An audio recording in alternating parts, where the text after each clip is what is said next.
So I saw a patient this week that I know very well who was born with a congenital heart defect that cannot be repaired due to challenges with his anatomy. Because his heart chambers were abnormal when he was born, much of his oxygenation happens through collateral blood vessels that have been formed to bypass his dysfunctional valves and vessels, but will eventually be inadequate to provide enough oxygenation as he gets bigger. He's now 9 years old, and he's constantly a little bit bluish because of his chronic hypoxemia, but he's, an energetic, active 9-year-old who does not know any differently from his own experience. Perhaps there's a definitive solution that one of the cardiothoracic surgeons can come up with someday, but in my mind, I feel like we're just sort of waiting for the other shoe to drop and for him to transition to a place of chronic and unremitting illness. I'm never certain how this recognition should enter into the clinical encounter. For now, I often choose to focus on the positives and only address negatives as theoretical concepts that are not imminent. I think this works well for the individual clinical encounter, but it also feels like it makes me somewhat poorly equipped to engage families when the prognosis is truly dire or their child has recently passed away. Are they judging me because I was not frank enough about the future? Do they see the child's death or severe illness as a sort of failure on my part as a clinician? Was it? I'm not sure if this is true or not, but I wonder if this discomfort is why I do not reach out to families as much after the children pass away, or why I don't attend funerals or send flowers or cards as much as I could. I don't think I'm going to necessarily change my clinical approach, but I think I can probably be more present in suffering and at the end of life than I have been. Yeah, that's great. And thank you for those reflections.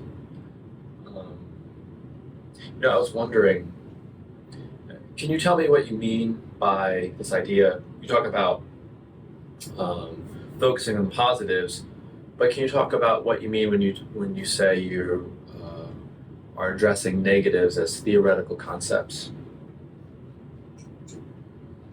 Yeah, that's a good question. I mean, I guess when I'm talking to families about negative things, I tend to often sort of place them in the farther out in the future. For example, I might say, this isn't true for your child today, but if someday in the future they need a transplant, or not that I'm talking about your child, but sometimes children in this situation need to consider talking about a do not resuscitate order.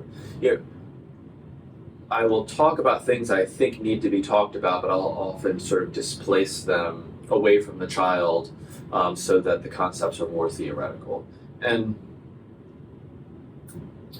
that is sort of my mechanism for talking about hard things without making them particularly hard on the parent. I'm not sure whether that's good or bad, but I sometimes wonder if I should make it clear to the family a little more that these aren't theoretical things, they're things that are probably going to happen, or there's a high likelihood of these things happening.